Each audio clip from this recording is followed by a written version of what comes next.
China is keeping the wind power revolution blowing.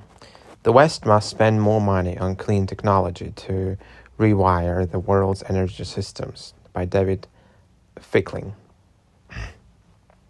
For the past few years, the global wind industry has been struck in the doldrum, with rising interest rates and materials costs, whittling away developers' profit margins and political and economic elites cooling on the energy transition.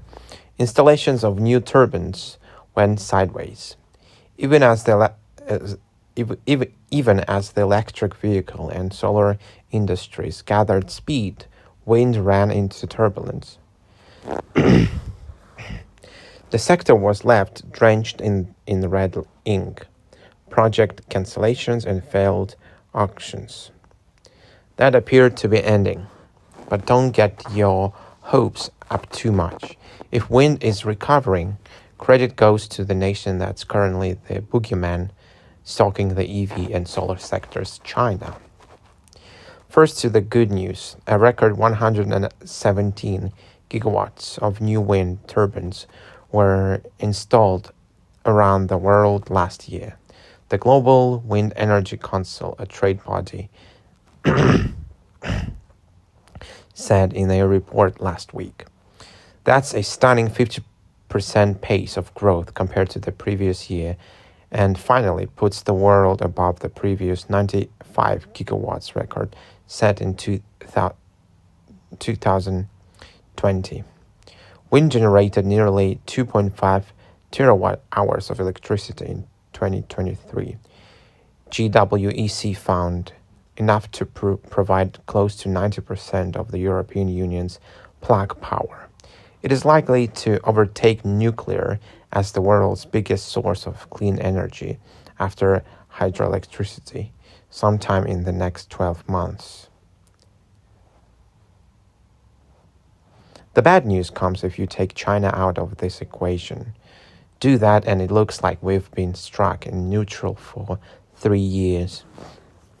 Ex-China installs last year were just 41 gigawatts, an increase of only 0.088 gigawatts relative to 2020.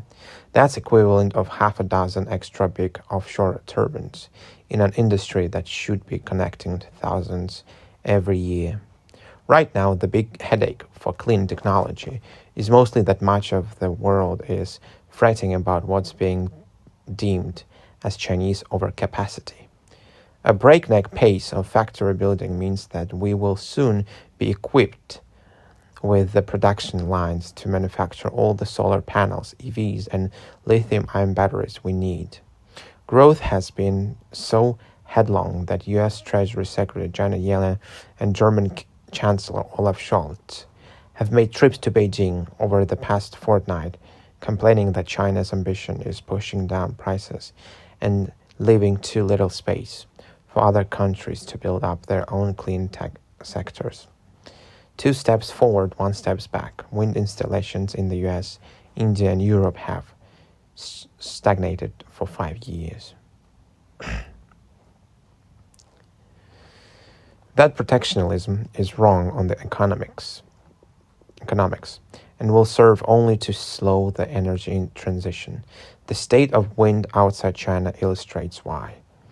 Thanks to the vast size of turbine blades and the high share of bespoke engineering that goes into producing immense concrete and steel towers and foundations, wind is a much harder industry to trade across borders. In contrast to solar and EVs, which can be bought by individuals and non-energy businesses whenever their costs look attractive, it also depends on the behavior of large utilities navigating the regulatory morass that plagues infrastructure in developed countries. The picture isn't a pretty one.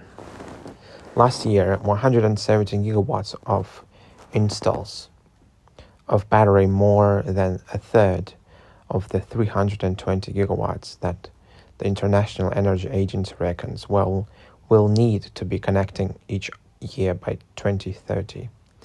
GWEC's current forecast is for a total turbine fleet of 2 terawatts by 2030, just two-thirds of the 3 TW that's needed for net zero. From Europe to Americas, there has been chronic underinvestment in future supply chain capacity, GWEC wrote. Wind industry actors are hesitant to scale up, thanks to doubts about future levels of demand. That uncertainty is being driven by dithering policy support from governments, as well as delays in providing permits, grid connection, and land. In the US, local supply chains are already running into bottlenecks for almost every complex component of a wind farm, with the only exception being basic steel plate, copper, and concrete, the report found. In Europe, the same shortages will start to spread this year and next. Only in China is the supply chain sufficient to keep wind growing without speed bumps. That gives the lie to the paranoia about China's clean tech ambitions seen in recent weeks.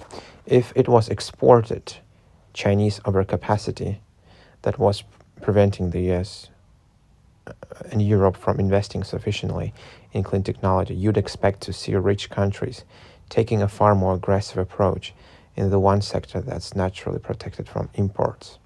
Instead, it's trade-protected wind that's falling furthest behind where it needs to be. To the extent that there is grounds for hope around the energy transition right now, it's largely thanks to the availability of cheap, clean Chinese products that US and European governments seem too keen to exclude. If we want to experience the fourth industrial revolution needed to rewrite the world's energy systems, we have to spend the money on it. This requires an all-of-the-above strategy, welcoming government support whether it is in China, the US, or Europe, rather than kicking off a destructive trade battle. If the tools to prevent global warming are getting built on a scale that the job requires, it's not overcapacity. It's just the basic level of capacity the world needs.